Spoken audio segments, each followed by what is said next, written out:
My inquiry question was, how can second grade students meaningfully reflect on their work in language arts to improve their understanding and to improve their work? How can it help students in their areas of communication, self-advocacy, and managing of anxiety in any classroom or any subject area that they have? How can I improve work and make it more meaningful? Yeah, like I know that by heart. How can I get students to reflect on the process of creating art instead of just the product? It had to do with aligning the independent practice of our daily routine with what was going on in class. Does applying like math to real world situations help students like do more work and engage in the work and then eventually do better in math? How can I use technology to bring equity in the classroom and engage all students? What is a more effective way of assessing my students after a reading assignment? A more open-ended, formatted reading log versus a more specific question and answer reading log?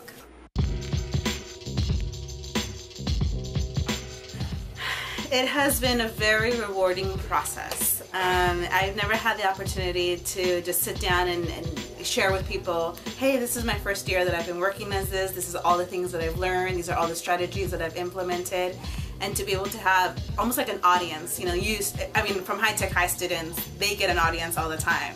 And it's always amazing to see the students growing in that, and I think it's really nice of us as teachers to have an audience as well. So I think that self-rewarding was really nice to see tonight. When it applied to their lives, like if it was like credit cards or opening a bank account or budgeting, then most students did more work and turned in more work and did a little bit better on their test. So from the BTSA program, I was able to refine my teaching skills. I was able to find out ways to help my English language learners in addition to my special education students, which will help me differentiate in the future. I teach better when I'm having fun teaching and when my students are having fun, or at least seem like they're having fun. I enjoy teaching and I have better quality teaching, and I think that they learn more as a learner. I also learned to kind of think outside the box, that just using the textbook as your sole source of a resource isn't the way to go, because if it's not doing an adequate job, you won't have a good representation of what you're trying to accomplish in class.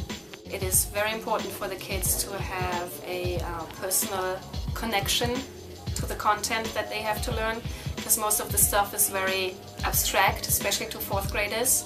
You tell them, okay, today we're going to learn geography. They go, what? Who needs that? What does that even mean? So I had them like bring in maps from home and DVDs about the Earth and all kinds of stuff, and we created our very own maps. And it just made a lot more sense, and they were a lot more engaged. It's very beneficial for everyone to look at the students in their class and to really see what they need, and there's so many different things you can do if you want to be creative in your classroom and come up with different inquiries all the time, and you can continue to learn and grow with your students. And I think just watching everyone else is going to be really exciting, because I can see what they've learned and also learn from that, so it's been a good night. I learned that I need to move away from direct instruction. In the beginning of the year, I was always using direct instruction with my kids and wondering why they weren't getting it, but now I learned so many different strategies. It really has created a positive learning and productive learning environment.